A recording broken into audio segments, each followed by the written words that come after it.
All right, Shabbos, say good morning, good morning. Let us begin. Beginning by thanking all of our sponsors for this morning's shir, to thank our Talmud Torah sponsors for the month of Tammuz. Rabbi Naftali Tilson of Eretz Yisrael for dedicating all of his Sherman Drosos this month in commemoration of the yard site of his parents, Rabbi Yonah ben Avram Leib and Rivka Bas Yaakov.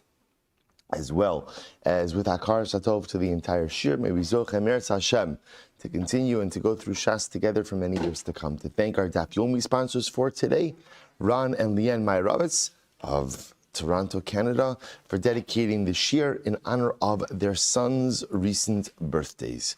We hope that emeretz Hashem, all of their children, shev arichos yamim vishanim, and much incredible hatzlach. So with that, let us begin. An incredible amount to do today, emeretz Hashem, both in volume as well as profundity.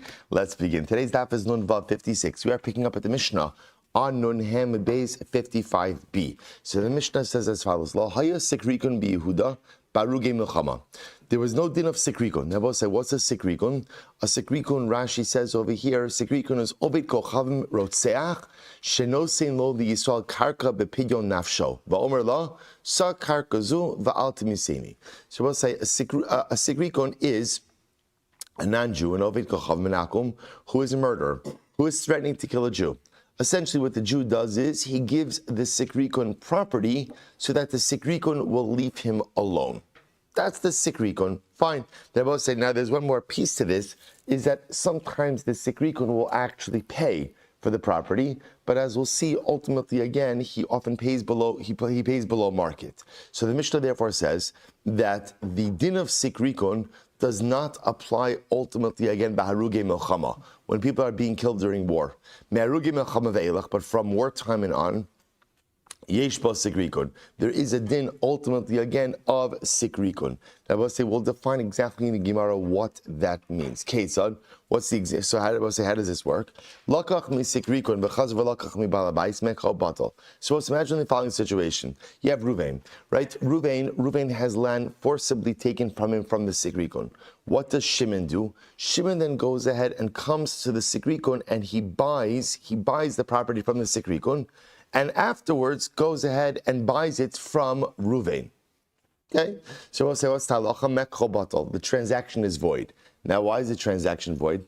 Because since Shimon already bought it from the sikrikun, Ruvain is going to feel that he has no choice but to go ahead and sell to Ruvain, in order not to go ahead and upset the sikrikun. On the other hand, mi balabayis, if Shimon comes to Ruvain first, purchases it from Ruvain, the chazer v'lakach misikrikun, and then he buys it from the sikrikun, ultimately mekho kayim. The sale is a valid sale. Since Shimon went ahead and first bought out the ownership interest of Ruvain, and then went to the sikrikun, ultimately, again, it's a valid sale. I will say this will make more sense in the Gemara just a little bit. Similarly, lakach min ish v'chazav lakach min ha'isha mekhabato. But it doesn't follow the scenario. Ruvain's married to Rachel. Let's say Ruvain identifies for Rachel a piece of property that is going to be the source of payment for her ksuva. So then what happens? Shimon goes over to Ruvain and purchases the property, and then it goes over to Rachel and purchases it, so to speak, from her. So that sale is batal. Why? Because Rachel is going to feel compelled to sell in order not to cause shalom bayis problems with her husband. Conversely, if Shimon first goes ahead and purchases Rachel's ownership interests and then goes to Ruvain the husband, then ultimately mekho kayim. The sale is going to be good because since he bought out Rachel first, so ultimately again we believe that Rachel is being sincere with her desire to sell. Incredible. So the Gemara goes right to Zu Mishnah Rishona. This is the first iteration of the halacha. Beis Din Shacharim Amru, but subsequent Beis Din said, Halokech misikrikun nosein labailim revia. The Rose says, so the second iteration of this halacha said as follows: you could buy property directly from a sikrikun. But what do you need to do? You need to go ahead and give a quarter of the value of the property to the original Jewish owner. They both say, what's the logic of that? So Rashi explains, as I mentioned before, a sikrikon would often extort property. That's really what he would do is he would go to the Jew, quote unquote, make an offer. It was an offer you couldn't refuse. Why? Because if you did, the sikrikon would kill you. So the Jew would sell under duress. So I'll say that's what's driving all of this. These are all sales that are made under duress. When it's under duress, there's a concern that it's not really being made with the proper intent and consent of the seller. The second iteration of the halacha, they said like this: Jew, you could buy directly from the sikrikon, but when you do, you have to pay a quarter of the value of the property to the original Jewish owner. Why? Because often what would happen is the sikrikon would buy the property, but he would buy it at a discount. Who determined the discount? Who determined the discount? The sikrikon. And often the discount was he'd pay about a quarter below market. So therefore, again, if you're a Jew, you could buy directly from the sikrikon, but you have to make the original Jewish owner whole by giving him a quarter of the value of the property. Masai, when is this so? Bisman shem biyadon likach. Ultimately, again, I will say when the assumption was that the original Jewish owner does not have the ability to repurchase it from the sikrikon. But if the original Jewish owner has the ability to repurchase it from the sikrikon, he has the right to first refusal. He has the right to first buy the property. Rabbi Hoshev Bezin, Rabbi set up a Bezin, and they decided Shimsha sabifnei sikrikon shnei masar chodesh kol hakodem likach zacha avanos in the Bailim Revia. So I'll say in the final iteration of the halacha, which is with the Bezin of Rebbe, ultimately again they decided that essentially the original Jewish owner has up to 1 year to go ahead and buy it back from the sikrikon. If he does not buy it back from the sikrikon within that first year, then halacha l'maisa, ultimately anyone who wants to buy it has the ability to do so. Okay, so we'll say, let's now kind of bring this all together. So remember again, what's happening over here is we are being introduced to this individual, the sikrikon, who is forcibly taking property from a Jew. But what comes out, Rabbi say, is he's paying for it, right? Albeit, again, he's paying under market, but Lamai he's paying something for it. So says the Gemara, Hashta, baruge melchama lo haya basikrikon, me'aruge melchama ve'elach yesh basikrikon. So Gemara says, I don't understand. The way the Mishnah framed the halacha was that the din of sikrikon did not apply during wartime, when people are being killed during war. So if it doesn't apply during war, it should apply after war? What's going on? Rabbi Yehuda, no. Lo danu bad din sikrikon kamar. Well, let's listen to this. Rabbi Yehuda says what the Mishnah means to say is that halacha l'maisa during wartime, they did not impose or they did not apply the din of sikrikon. Now, both sides. Before we go into this Gemara, what is the din of sikrikon? The din of sikrikon says that when someone is forcing you to sell, right, extorting you, right, under duress to sell, then I will say, what's the concern over here? The Jew doesn't really consent to the sale. If the Jew doesn't consent to the sale, then what? Then the sikrikon is not the owner. If the sikrikon is not the owner, I will say, then any subsequent Jew who tries to buy from the sikrikon is going to be compromised as well. That's what's driving this halacha. That's what's unfolding over here. So I will say, so essentially what the Gemara says is like this. During wartime, they did not apply the din of sikrikon. I will say, what does that mean? During wartime, when people sell property, if it's a choice between selling property and saving my life during war, guess what? What am I choosing? I'm selling the property. And I'm selling the property wholeheartedly. It's during non-war time when ultimately, again, I'm being extorted that the sale of the property or the conveyance of the property is not wholehearted. That's what it means. But say if you take a look at Rashi says, first Rashi in the Gemara, Lo danu din sikrikon, baruge melchama dikani legamre, v'alakech imenu mekol kaim. Now let's say when it's during wartime and now which people are being killed and the akum comes and he demands that I sell him my property, I'm like, sure.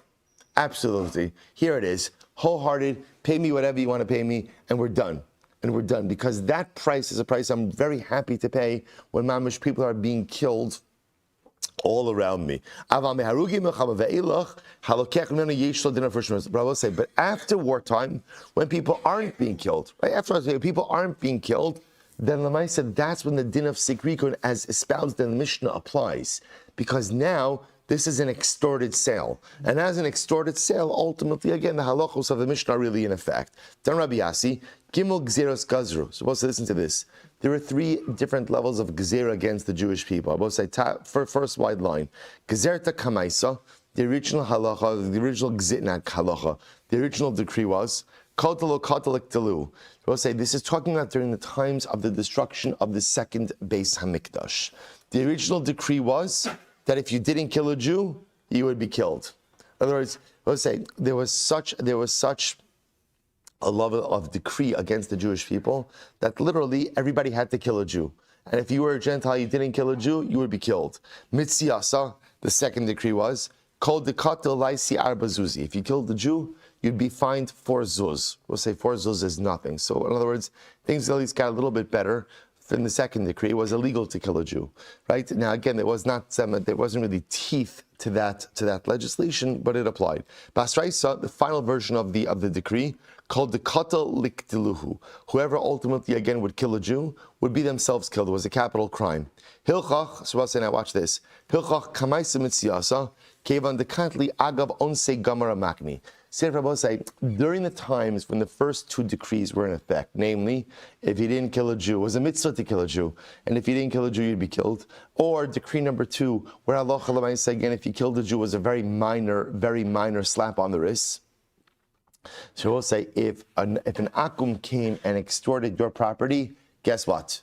You gave it to him or you sold it to him, belev shalim. Belev shalim. Why? Because that was a good price to pay to save your life. And therefore, even though the property is being extorted, and therefore either the akum is not paying, or he's paying under market, the Jew committed to this transaction with a complete heart. With a complete heart. Because we're saying, again, isn't that interesting? Even though it's being extorted, but what's the alternative? The alternative is death. So if my choices are death, or giving away my property or selling my property under market, I wholeheartedly sell or give away my property. Done. However, again, the Gemara says, however, basraisa, by the time we get to the third stage of the decree, where it once again becomes a capital crime to kill a Jew. So basraisa amri ha'idna lishkol l'machar tavana lebedina. The Jew would say, when the Segrikun came along, the Jew would say, you know what? Fine, I'll give him the property today because I don't want to fight. But tomorrow I'll follow up with my legal recourse in court, right? So we'll say, isn't that interesting? So this basically couldn't work. So when there was an active mortal danger to the Jew, and the akum was coming and extorting property, so in that case, again, the Jew would commit to the transaction belev shalim, because I want to save my life. My life is more important than my property. So I'm willing to commit to the property wholeheartedly.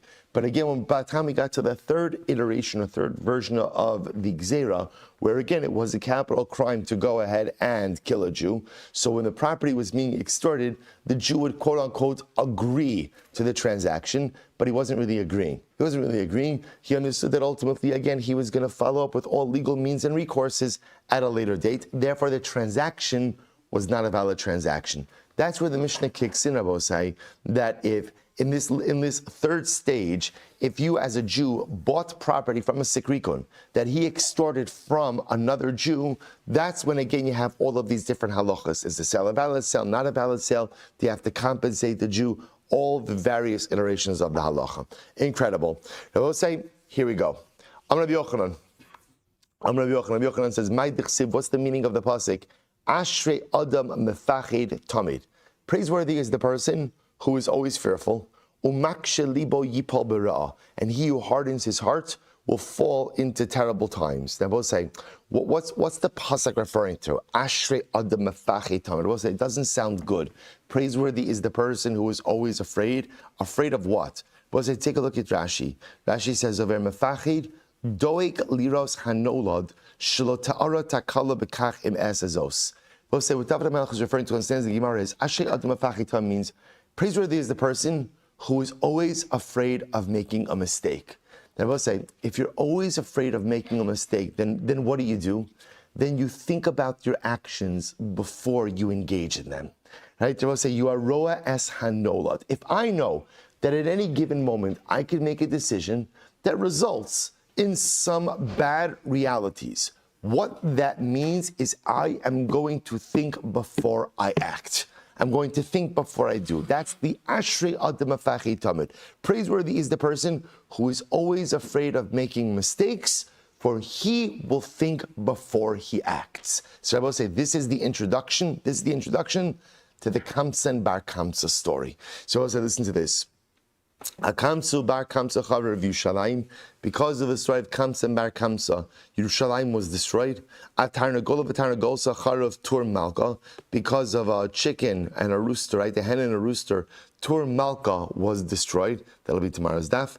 Asaka Derispak Charav Beitar. Because of the side of the carriage, ultimately the city of Beitar is destroyed. So we'll say, here we go. Akamsu Bar Kamsa Chavishan. So we'll say, just again, want to point out how incredible it is that in a 7.5-year cycle, we are learning the sugya of Kamsa and Bar Kamsa. We are learning the story of Churban Yerushalayim during the 3 weeks. I will say it is absolutely incredible. Yankee Stemmen pointed this out to me yesterday, how incredible the timing is, right? I will say, again, incredible. I just say, again, I don't know, I was never good in math, but like, I don't know what the statistical probability is out of thousands of lot of Gemara that ultimately, again, you have in the middle of the 3 weeks, this story of the Churban. It's incredible. It's incredible. And I will say, I just want to point out, you understand why we introduced the story in the way we did. Here we go. So the Gemara tells the story, I will say. So I come to Dahu Gavra, there was a guy. And I will say, I will point out over here, the name of the guy remains anonymous. Right, you'll see why. It was a balabas in Yerushalayim. And what happened? The Rachme Kamsa, his friend was Kamsa, Ubal Debave Bar Kamsa. And his enemy was Bar Kamsa. Bal Debave literally means the guy who we fought with. His enemy was Bar Kamsa. Avid Sudasa, the balabas, made a beautiful Suda. Amrali the Shame, he said to his servant, Gzil Aisile Kamsa, go and invite my friend Kamsa to the meal. Azal Aisile Bar Kamsa. The shamis, right, the servant made a mistake, and what did he do? An honest mistake. He invited Bar Kamsa, the balabas's enemy, instead. Asa Ashkeche, so I'll say, now watch this. So it's the night of the party. The balabas walks into his party. Ashkeche dahavi Yosef. And who does he find in his party? Who does he find sitting there? Bar Kamsa. Amrle, Michtiahu Gavra Bal Debava Dahu Gavrahu. So the balabas says, essentially, Bar Kamsa, you're my enemy. You're my enemy. My boys hacha. What are you doing here? What are you doing here? Kum puk. Get up and get out. Now I will say, pause here for just a second. What's incredible, even before we go on, what's incredible about this? She will say, what's incredible about this? Bar Kamsa showed up to the party. What I was going to say, remember, these guys are enemies, and you can see from the story, that they really hated each other. So what's fascinating about this is, right, so the balabas, who remains unnamed, right, the balabas remains unnamed, so Bar Kamsa gets an invitation to this party. So let's say, so you would have thought, what would Bar Kamsa have done? What would he have done? Tear it up, right, tear it up, send him back hate mail. You have a chutzpah to invite me to your party. Let me tell you I would never step foot in your party, right, and give you 100 reasons. Yet Bar Kamsa shows up. We'll say, what does that show you? What does that show you? That Bar Kamsa Bepashtos was ready for reconciliation. Whatever the problem was, he took this invitation as the olive branch.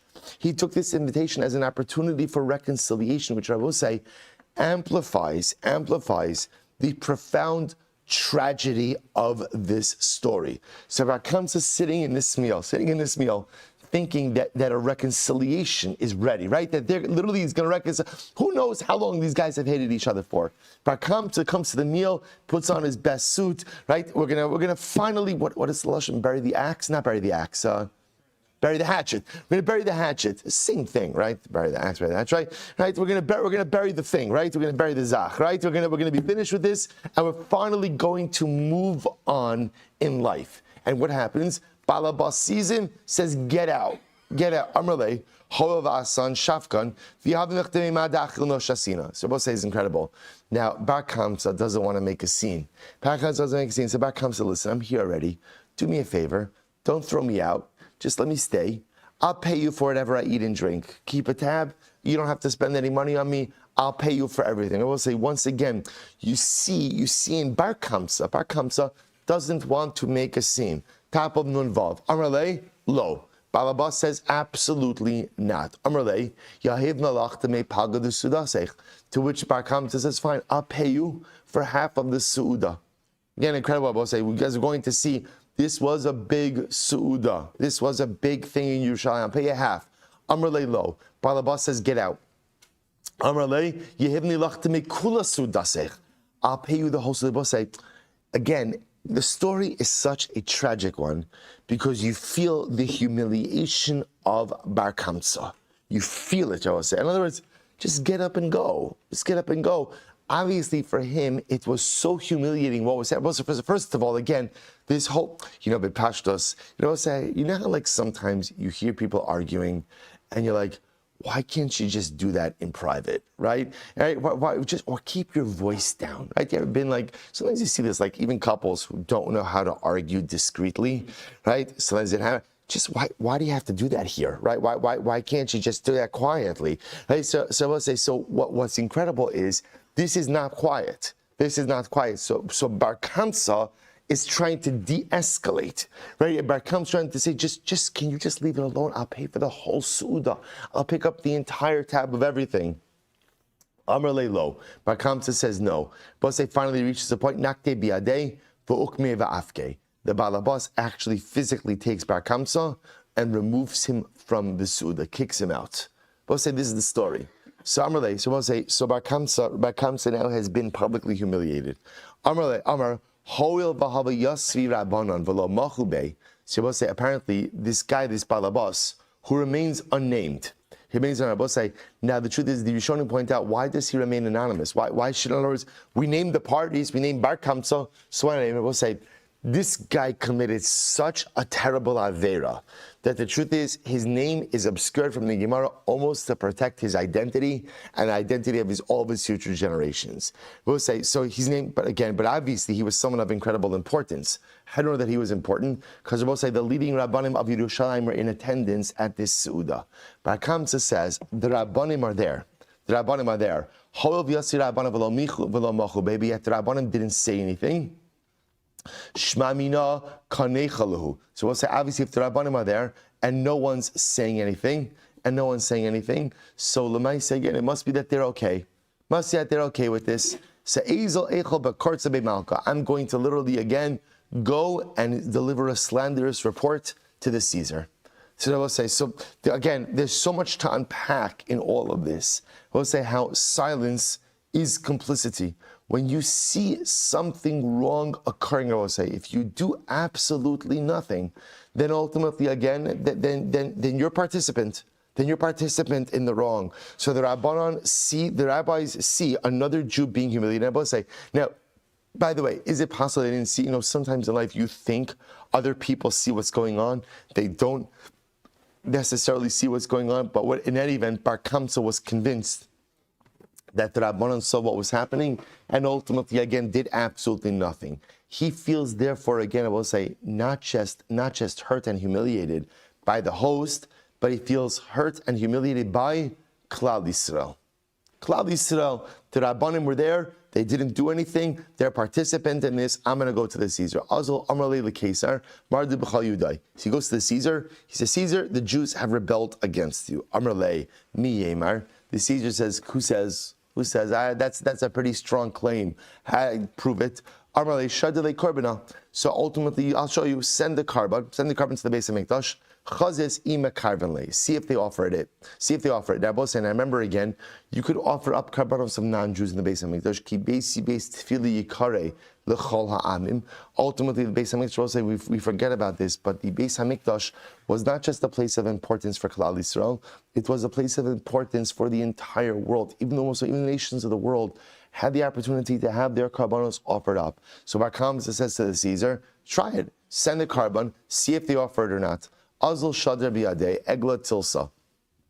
So the Caesar decided to fine. He gives to Bar Kamsa. He says, I'm going to give you Igla Tilsa. I'll say Igla Tilsa is like a very choice, a good animal, either a third-born calf or a calf that has reached one third of its maturity. Either way, it's considered to be like the best of karbanos. So he sends with him an igla tilsa.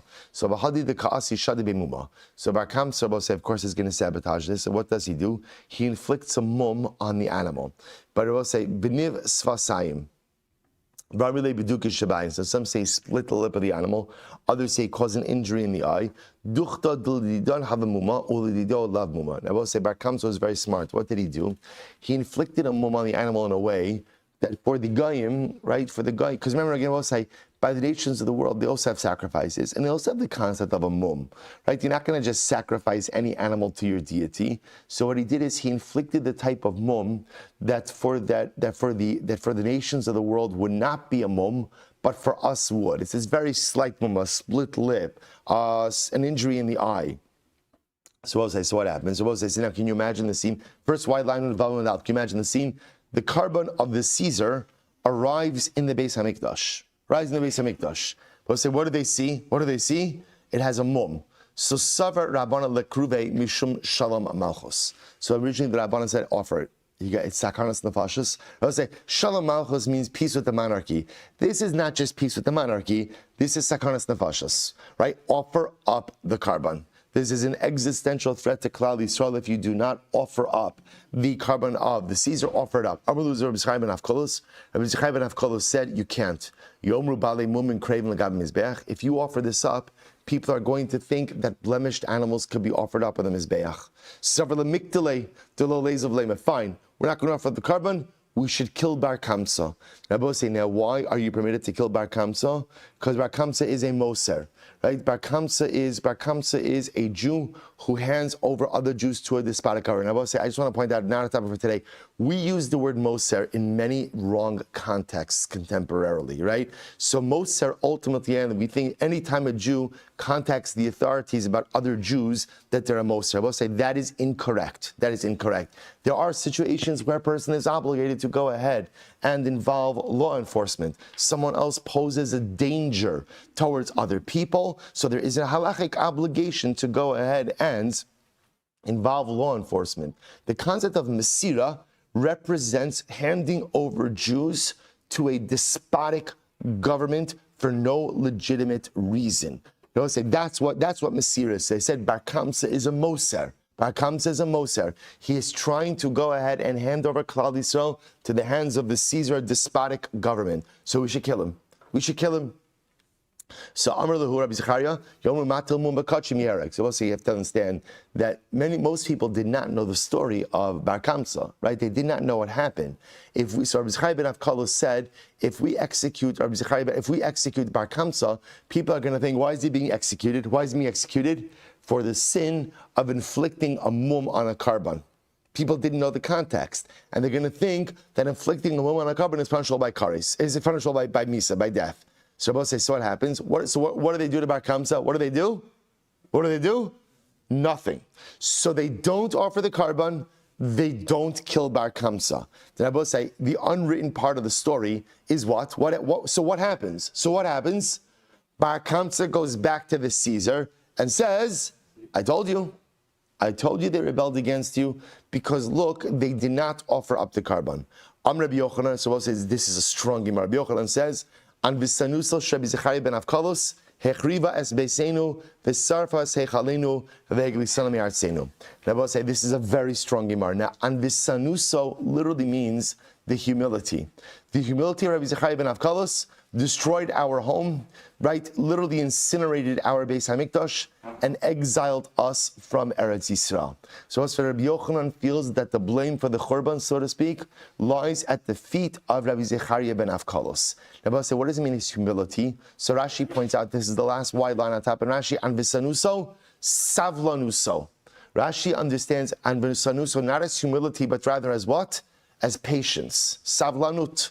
Shesaval as zeh, below harago. So I will say, essentially, what's happening over here is Rabbi Yochanan is saying the inaction of Rabbi Zechariah ben Avkalos. Rabbi Zechariah ben Avkalos refused to act. He refused to either act in offering up the carbon. He refused to act ultimately again in executing Bar Kamsa. So he calls that a savlanos, patience.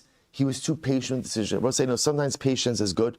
Sometimes patience is good. And sometimes it's good to see how things progress. And other times, one must engage in decisive action.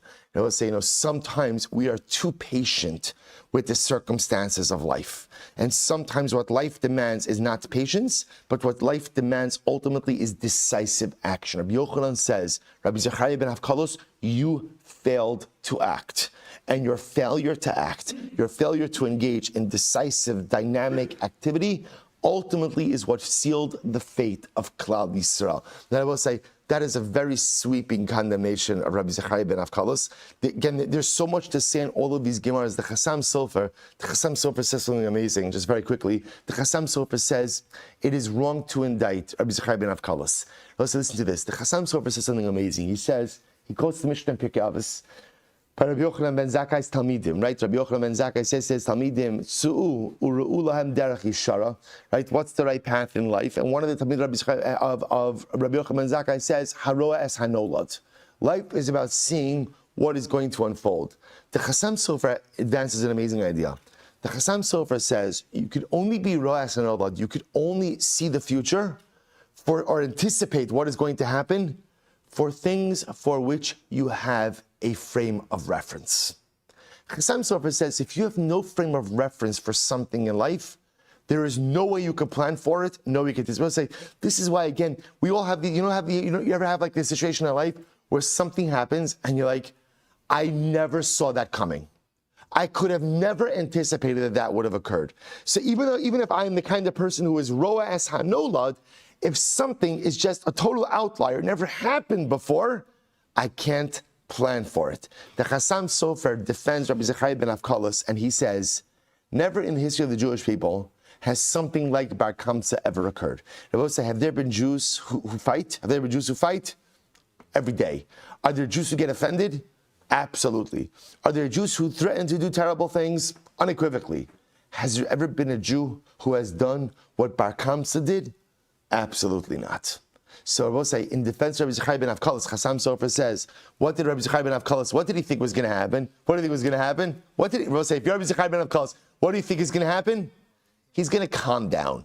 Bar Kamsa is going to calm down. He's going to get over it, because Jews get a little bit hot under the collar, and then they calm down.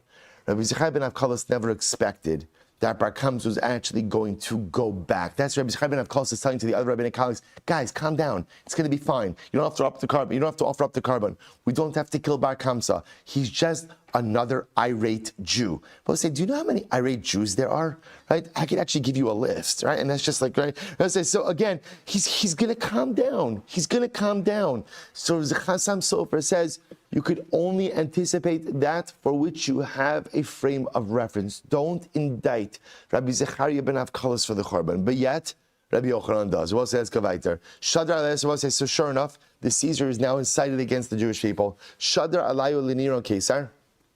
Ultimately, again, so now the Caesar sends Nero Caesar against the march on Yerushalayim. Kika Asi, when it comes to Yerushalayim, Shadar Gira leMizrach, Asan Alfa Yerushalayim. When Nero Caesar shot an arrow to the east, it landed in Yerushalayim. Lemairav, he shot an arrow to the west. Asan Alfa Yerushalayim, fell in Yerushalayim. La'abaruchos, whichever direction he shot an arrow in. So ultimately, again, Asan Alfa Yerushalayim. The arrow fell in Yerushalayim. Amar le Yenuka. So Nero Caesar goes over to a child and he says, Psokli Psukech, tell me, what are you learning in Cheder? Amar le V'nasati esnik masi be'edom bi'adami Yisrael. I will take my vengeance in Edom, against Edom, through the hands of my people, Klal Yisrael. Amar kucher brichu ubaylecha ruve beise, ubaylecha proyadei bahu garas. Nero Caesar said, it is clear that Kadosh Baruch Hu wants to destroy Yerushalayim, and he's going to wipe his hands on me. Nero Caesar realized that he was the agent to destroy Yerushalayim, but that ultimately, again, he would be punished for that act. So I'll say, what happened? Arak va'azal v'igayer. Nero Caesar ran away and he converted. V'nafak minei Rabbi Meir. And I'll say, but I just want to point out, there's so much to say on each of why Rabbi Meir, why? Again, we'll have to save it. Shadre Ilaspasianos Caesar. So now the Caesar sends his most trusted general, Vespasian. Vespasian is sent to march on Yerushalayim. Asr tsar alet last shani. He laid siege to Yerushalayim for 3 years. For 3 years. Rabbi says, so now there's a 3-year siege on Yerushalayim. Havubu hanot satiri. There are 3 rich men in Yerushalayim. Nakdiman ben Gurion, ben Kalba Savua, and ben Tzitzis HaKeses. Rabbi say these are not normal names. Where do they get these names from? Nakdiman ben Gurion. Why is it called Ben Gurion? Shenakta lo chama ba'avuro. The sun stood still for him. So Rabbi say it actually means the sun pierced through the clouds for him. This is the story of Maseches Taanis, where the wind, right, Nakdim Ben Gurion, where Klal Yisrael owed a lot of money to the government, and ultimately again a miracle occurred and the sun pierced through the clouds, ultimately giving them more time for repayment. Again, story of Maseches Taanis. Ben Kalba Savua. Why Rabbi say? Remember again, Ben Kalba Savua literally translates as what? The son of the satiated dog, not amongst the most popular names, right? So I'll say, so why is he called the son of the satiated dog? Whoever came into his home and he was as hungry as a dog, Yotzi Kishus Savea. Ultimately, Ben Kabbalah Savea say he fed the hungry. He fed the hungry. That's why he got that descriptive name. So we'll say, which is really incredible. So we'll say, what was his name? His name was probably like, Chaim Yankel. But they called him Ben Kalba Savua, which I will say tells you something amazing. The most important name that you have in life is not the name you're given from your parents, but rather it's the name of your good deeds. It's the Keser Shem Tov. I will say, there are 2 names we have in life. There's the name we get at birth, right, or by our bris, and there's the name that ultimately we earn as a result of our deeds, right? What do you do in this world? What am I doing with my life? There's a name of accomplishment. The name of accomplishment is so much more important than your birth name. V'haraya, we don't know Ben Kalba Savua's real name. What was his name? All right? How was he called up? So, Yamo Ben Kalba Savua, right? What was his name? What did the guy call him up by? We don't know. But we know his name of his accomplishment. Because we'll say at the end of the day, that's the greatest name that you acquire for yourself in this world. Ben Tzitzis HaKeses, who was this guy Ben Tzitzis HaKeses? Shahaisa Tzitzaso Nigreres Al Gabe Kistos. Ultimately, again, his tzitzis used to drag on cushions. In other words, he wouldn't even walk on the ground. He would walk on cushions. So the tzitzis would drag against, that was reflective of his wealth. Others say, Shesa Kisaso, Mutelis Ben Gdolei Rome. Others say because his chair was literally, again, embedded amongst the noblemen of Rome. Chad Amar, so we'll say, amongst these 3 rich men, Chad Amar Lahu, Ana Zainalu Bechiti Usari. So one of the rich men said, I will support Klal Yisrael during the siege with wheat and barley. The second guy said, I will support the besieged Klal Yisrael in Yerushalayim with, again, oil, with literally, I should say, wine, salt, and oil. The Chadamar b'desivi, and one said, I will support them with wood. So they'll have wood to go ahead and cook everything. So and ultimately, again, the rabbis praise the one who committed support with wood the most. Why? Because remember, again, the support of wood was the greatest amount of support. The Gemara says, Rav Chisda kol aklidi havamasal shamei bar meditzivi. Rav Chisda would give over the keys to his storehouses to his servant, with the exception of the wood storehouse. Dam Rav Chisda. Akalba dechiti by shisin akalbi ditzivi. Right? Literally, again, for 1 kalba of wood, you require 60 kalb. Sorry, for 1 kalba of wheat, requires 60 kalbi of wood in order to go ahead and bake it. In other words, we'll say, remember, you need a lot more wood than you need of the other materials. So the Gemara says, Havaluhu lemezan esrim vechad shasa. There was enough to sustain the Jews of Yerushalayim for 21 years. Now, we'll say, now remember again, what's the goal? What's the goal of sustaining Yerushalayim for 21 years of famine or 21 years of siege? We'll say, what's the goal? Work out a diplomatic solution. Remember again, there is no way to go to war with Rome. Rome is bigger, Rome is stronger. But the idea is, at least if there's food in Yerushalayim, we're not going to starve to death. And we can work out, that gives us 2 decades. 2 decades to work out a diplomatic solution. So the Gemara says, what was the problem?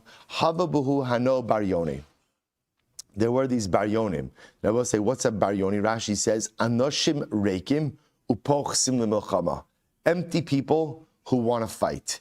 Now we'll say, these guys, they wanted armed conflict with Rome. Now we'll say, Rashi's definition is very profound, because often is, empty people are the ones who want to fight.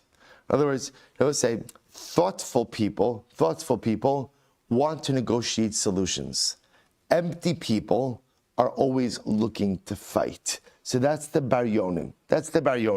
So Amrlu Rabbanan, Neifuk V'Ravishal Ba'adayu. So the Rabbanan said, let's go out and negotiate an agreement with the Romans. So what happens? So Neifuk V'Ravishal Ba'adayu. Lo Shafkinu. Ultimately, the Baryonim, I will say, here's what's interesting. The Baryonim controlled the entranceways and the exits to Yerushalayim. So they did not let anyone leave. So the Rabbanan wanted to leave to negotiate with Rome. The Baryonim would not let them leave. Amrlu, Neifok V'Navid Karabadayu. So the Baryonim said, let's do battle. Amrlu Rabbanan Lo Mistaya Milsta. The Rabbanan said, it's not going to work. Don't do battle, it's not going to work. So we'll say, so this is the standoff between the Rabbanim and the Baryonim. Baryonim want to fight, the Rabbanan say it's not going to work. So what happened? Kamu Kalinu Lahano Amiri Dechiti Usari Vavakafna. So we'll say it's incredible. Tragic and incredible. What did the Baryonim do? The Baryonim burnt down the storehouses of wheat, barley, oil, salt, and wine. They both say, now what did they do? Why did they do this? So first of all, because when they do that, what do? They plunge Yerushalayim into immediate famine, and now there's no more room for negotiation. These are the two options. What are the two options? Either number one, surrender, or number two, fight.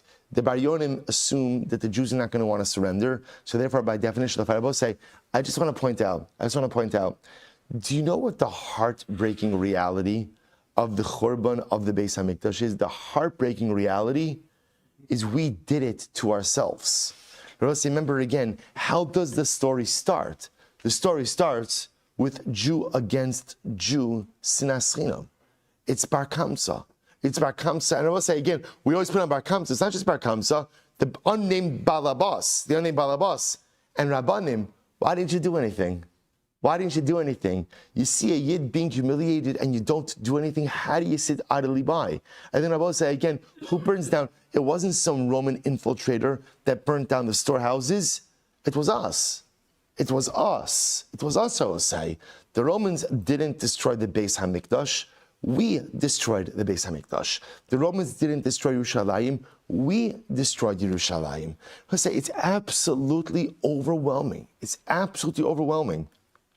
So the Gemara goes right there. So the Gemara says, what did they do? So Martha Bas Baitush, this one tells a story. Martha Bas Baitush, this was a woman, a noblewoman, a Jewish noblewoman in Yerushalayim. Atiras Yerushalayim Havya. She was one of the wealthy women of Yerushalayim. Shadarte l'shlucha. So she sent her servant out to the marketplace. Va'amrilei zil aisli smida. Go buy me some fine flour.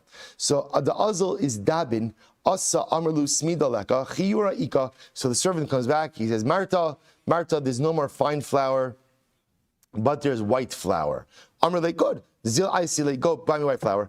The azal is dabin. By the time those servants went back, it's already sold out. Asava amrla chiyurta leka kushkara ika. There's no longer white flour, but there's coarse flour. Amrle zil aisile, good. Buy me the coarse flour. The azal, by the time the servant got back, is dabin asava amrla gushkara leka kimcha desari ika. There's no more coarse flour. Now there's only barley flour. Amrle zil aisili, good. Buy it for me. The azal is dabin. Havashabos say, so by the time ultimately again he got there, it was all sold out. Havashlifa misana, so she was not wearing any shoes. Amra, because we'll say she was a noble, she didn't have to wear shoes, right? She didn't have to wear shoes. So what happened? So Amra, she said, let me go out myself. This is Marta. See, let me go out myself and try to find something to eat. So I'll say, so what happened? So as she was walking barefoot, some animal dung, right? Some animal feces got stuck to her foot. She became so disgusted by this that she died. Rabbi Yochanan ben Zakkai said about her, Haraka bach va'anuga asher lo nasta kaf ragla. Ike de amri grogros Rabbi Tzadok achla v'stanimei. So others say she ate the dried out figs of Rabbi Tzadok, which we'll discuss in just a little bit, and ultimately she became so nauseated that she died. So the Rabbi Tzadok Yosef Arbon Shnim Betanis. Rabbi Tzadok fasted for 40 years prior to the destruction of the Beis HaMikdash, in the hope that his fasting could somehow stave off the destruction. Rabbi Tzadok was so emaciated from his fasting that when he would eat something, you would literally see the food going down his esophagus outside of his body.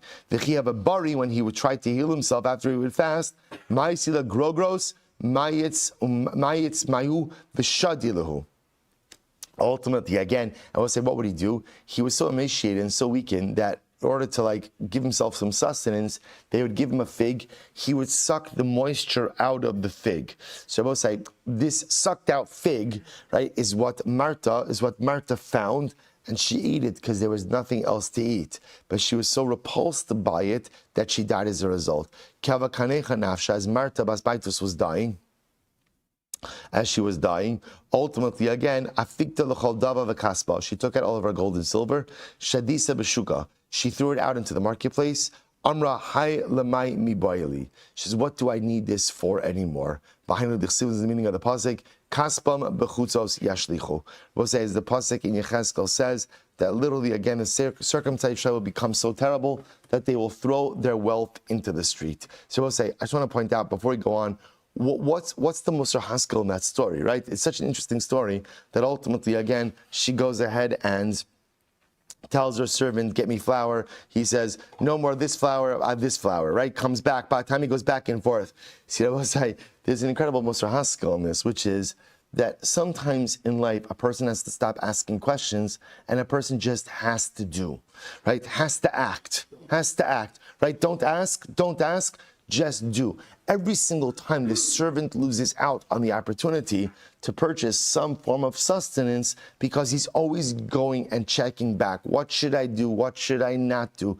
But say there's a time in life to ask and there's a time in life to do. And if you spend your life always asking about what to do and failing to do, failing to act, often the window for dynamic activity and the opportunity to make a dramatic difference often closes. Incredible Musar Haskell. So the Gemara goes weiter. Abba Sikra, Reish Paryonim Yerushalayim, Bar Achsir B'Yochanan Ben Zakkai. So I'll say Abba Sikra was the head of the Baryonim in Yerushalayim, the head of the Baryonim, and he happened to be the nephew of Rabbi Yochanan Ben Zakkai. So we'll say, just want to point out how interesting this is, right? So Abba Sikra is the head of the Baryonim, Rabbi Yochanan Ben Zakkai is the head of the Rabbanim. So again, the head of the Baryonim is the nephew of the Gadol Hadar. So I'll say, so what happened? Shalach lei tabet tzila lagabai. So Rabbi Yochanan Ben Zakkai sends a private message to his nephew, Tabet Sikra, come meet me privately. Okay, Amrale ad imus avidetuachi asa. So what happens? Abba Sikra shows up, and Rabbi Yochanan Ben Zakkai says, how long are you going to do this for? Right? We're dying of famine. Remember again, I will say the Baryonim are not letting anyone out of the city. So no one's allowed out. There's no food in Yerushalayim. People are dying in the streets. Not because of the Romans, because of us. So Rabbi Yochanan Ben Zakkai says to his nephew, how long are you going to do this for? Amar Lebo says, incredible. Ma'i Yavid, di amina lahu midi katiluli. It's incredible. Abba Sikra says, uncle, I don't know what you want from me. I have lost control of the Baryonim. If I try to tell them something, they'll turn on me and kill me. This is incredible. Amrale, chazili takanta. Lididi, the epoch, after the Haveatzala Porta. So Rabbi Yochanan Ben Zakkai, the uncle, says to his nephew, okay, Abba Sikra, I need you to find me a way out of the city. Find me a way out of the city. Maybe I could effect some level of salvation. Amrle, so Abba Sikra says, okay, uncle, Rabbi Yochanan Ben Zakkai, here's the plan. Nakut nafshach b'kitziri, right? Put out word that you're very sick. V'leisei kuli ama v'l'shayla b'cha, and let people come and do Bikur Cholim, people come and visit you. So I'll say then, what do you need to do? Essentially, this is incredible. You need to fake your own death. How do you do that? I see midi saria va'agni gabach. Take like a dead animal, put it under your bed. Put it on the bed. I'll say that way again, there's the smell of the decomposing carcass. Right? That way again, based on people will think that you really died. And what's going to happen? V'lemru denach nafshach. Let her put out the word that you died. V'le'alubach tamidach. So we'll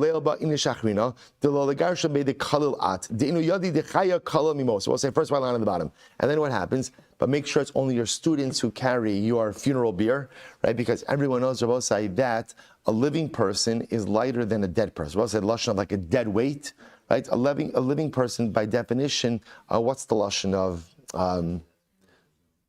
Moses says, but there's lashon of repositions their weight. There's a more technical word to it, right? Distributes their weight, right? A dead person, of course, right? Dead weight doesn't do that. So the problem is, if people carry you who don't know you, ultimately they're going to realize you're alive. So it has to be your students, very few students who are in on this. So we'll say what happened. So Avadachi, Rabbi Yochanan ben Zakkai does it. They put out word that he's very ill. Then they put out word Nebuch. Baruch Tain Emes Rabbi Yochanan ben Zakkai died. So we'll say what happens. Nichnas bo Rabbi Eliezer mitzad echad, Rabbi Yeshua mitzad acher. So two Talmidim come in. So Kimatu lepischa. And so we'll say, so now get ready for this. They're carrying the coffin of Rabbi Yochanan ben Zakkai. They're at the entranceway of Yerushalayim. So both say, so remember again, the Bar Yonim aren't fools, right? And by the way, Rabbi Yochanan ben Zakkai was probably not the first person to try this. There are probably other people, because remember, we'll say, just to be clear, you cannot bury the dead in the walls of Yerushalayim. We'll say that's right. That's why there are no cemeteries in the walled city of Yerushalayim, right? There's Har HaZeisim, which is on a mountain opposite, but we don't bury the dead. I will say, not only do we not bury the dead, you do not leave the dead overnight in Yerushalayim to this very day. So I'll say, so B'Pashtos, Rabbi Yochanan ben Zakkai was not the first person trying this idea of getting out of Yerushalayim, pretending you're dead. So what did the Bar Yonim do? So Baila Mitkare, so they wanted to stab the body. Let's just making sure you're dead. So Amar Lahu, so the student said, Yom Rabban Dakrule. So the student said, are the Romans going to say that the Jews stabbed their rabbis? By the way, every day, right? Are they going to say that the Jews stabbed their rabbis? Right? Are they going to say such a thing like this? Or it'll be such chas v'shalom, so it's a sign of disrespect. So the Gemara says, fine. So the Bar Yonim said, fine, we're not going to stab the body. We'll just push the body, right? Mitcha means literally push. In other words, we'll rough up the body to see if it reacts or not. Amr lahu Yomu Rabban Dachfu. People are going to say that the Bar Yonim, the Jews, push their rabbis. They push the bodies. So fine. So both say they let out the body of Rabbi Yochanan ben Zakkai. Paschule Bava Nafak. So we'll say. So what happens now? They bring the funeral bier of Rabbi Yochanan ben Zakkai to the Roman army. Now, both remember again, I saw in the Gemara before. Who's in charge of the Roman army at this point? Vespasian. So they bring Rabbi Yochanan ben Zakkai before Vespasian. So what happens? Nafak, Kimata. So we'll say what happens? We get to Vespasian, Rabbi Yochanan ben Zakkai jumps off that bed, right? And he says, Pasa, right? Amar, Shalma Alecha Malka, Shalom Alecha Malka. Shalom Aleichem, right? Shalom Aleichem, right? So we'll say it must have been quite a scene, right? Rabbi Yochanan ben Zakkai jumps off the funeral bier, right? He says, Shalom Aleichem King, Shalom Aleichem King. So Amarle, so first of all, so Vespasian says, Mechayeves Treikatlo, I should kill you twice. Chada Dalad Malka Ano. Number one, I'm not the king. I'm not the king. I will say, so remember again, it's considered to be a show of disrespect to the Caesar calling someone else king. So first, I'm not the king. The Garzli Malka, Vesu, Imalka Ana, Ad Ha'idna Amai Lo Asis Legabe. And furthermore, again, if I am the king, remember again, I've been here for 3 years. Why have you not come to see me up until now? So we'll say, Amarle, so Rabbi Yochanan ben Zakkai responds, the Ka'amrit Lav Malka Ano, the fact that you say you're not a king, I will say, Amad Beis, Ibra de Malkat, you will be a king. Di'i Lav Malkat, for if you are not a king, Lo Mimsu Yerushalayim Biyadech, Yerushalayim will not be delivered. We'll say, Yerushalayim is the holiest city in the world. And even when Yerushalayim falls, Yerushalayim cannot fall into the hands of a simple person. Yerushalayim itself only falls into the hands of a monarch. Dichsiv v'halavanon ba'adir yipol ve'ein adir elamelech dichsiv v'ya'adir mimenu ve'ein levanon ela beis hamikdash ne'emar ha'hara tov hazeh v'halavanon. So we'll say, someone Rabbi Yochanan ben Zakkai says, you might not be a king now, but I could assure you most certainly that you will become a king. And that's what you said, that if you are the king, right, Yitaina me, why didn't I come to see you up until this point? He says, I'll tell you, Bar Yoni de Isban lo Shafkinon. There's a good reason. We have a problem. We have an internal problem called the Bar Yonim. We'll say it's interesting that Rabbi Yochanan ben Zakkai shared this with Vespasian. He wants Vespasian to understand that the Jews as a whole do not want armed conflict. The Jews as a whole do not want to engage in. The Jews as a whole want a diplomatic solution. But we are being held hostage by these Bar Yonim inside of the city. Lo Shafkina, they're not letting us out. Amrile, so Vespasian said, Ilu chavis shal devash v'darkon karachaleh. If a person had a barrel of honey and there was a snake coiled around the barrel, lo hayu shovernes achavis b'shil darkon. Doesn't it make sense to shatter the barrel to remove the snake? So we'll say. So in other words, what Vespasian seems to have said to Rabbi Yochanan ben Zakkai is, if the Bar Yohanim are holding you hostage, break down the walls.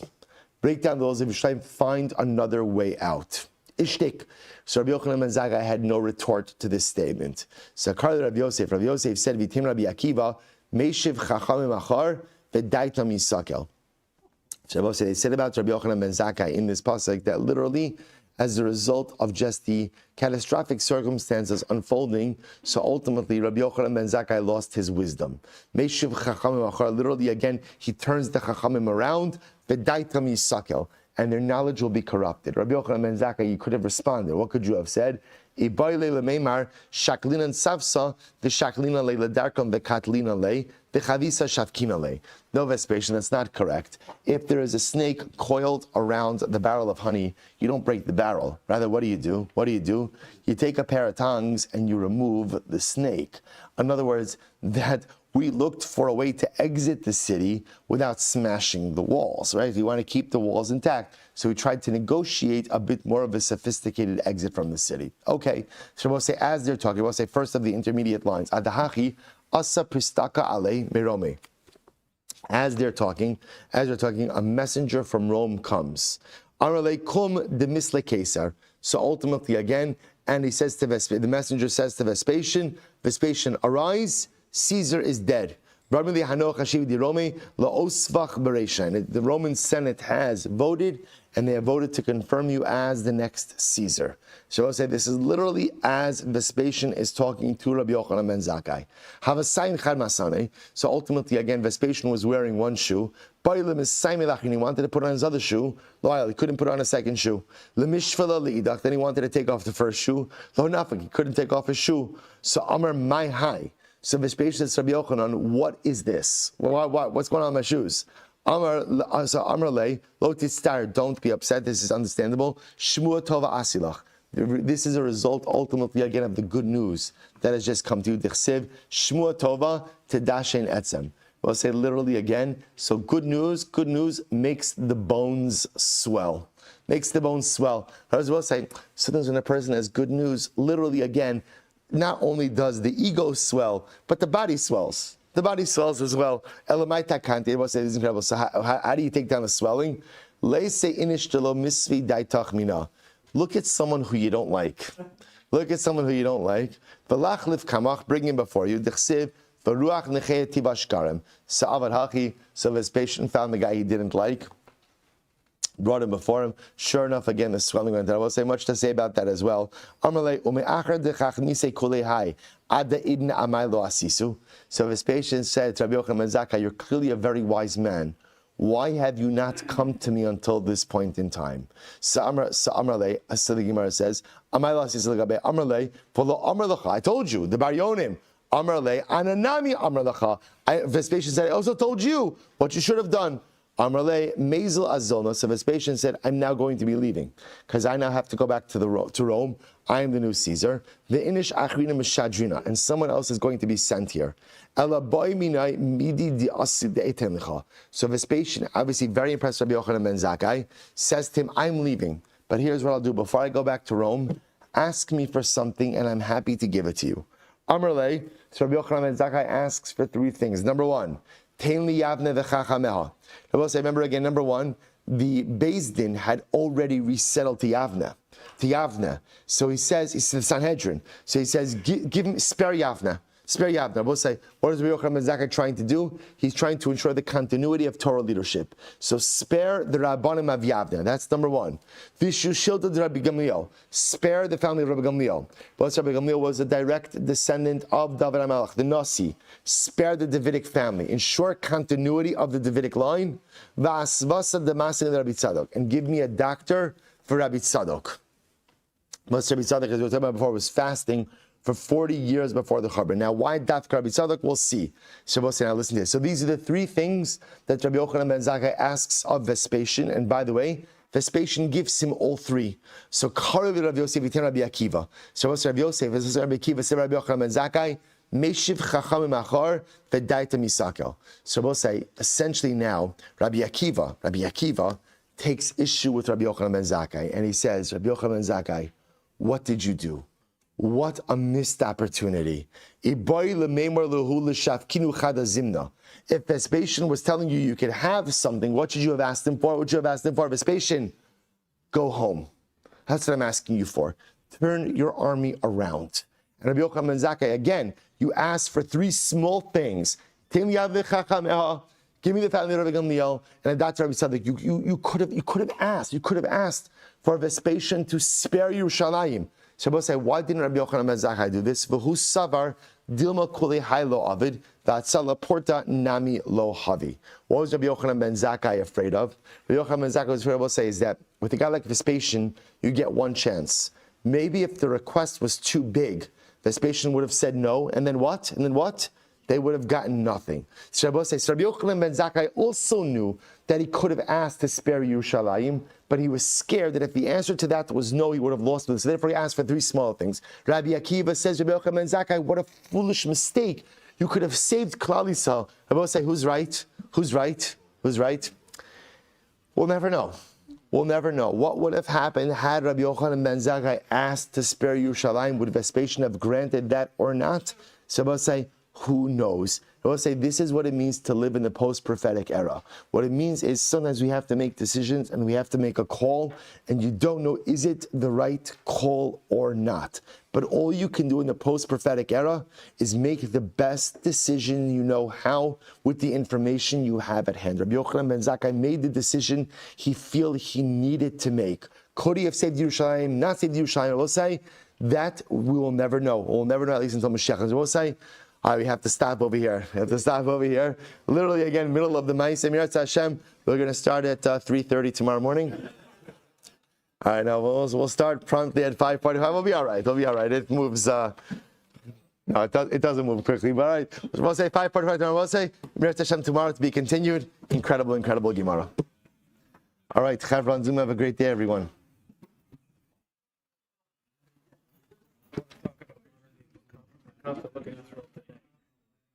Tragic.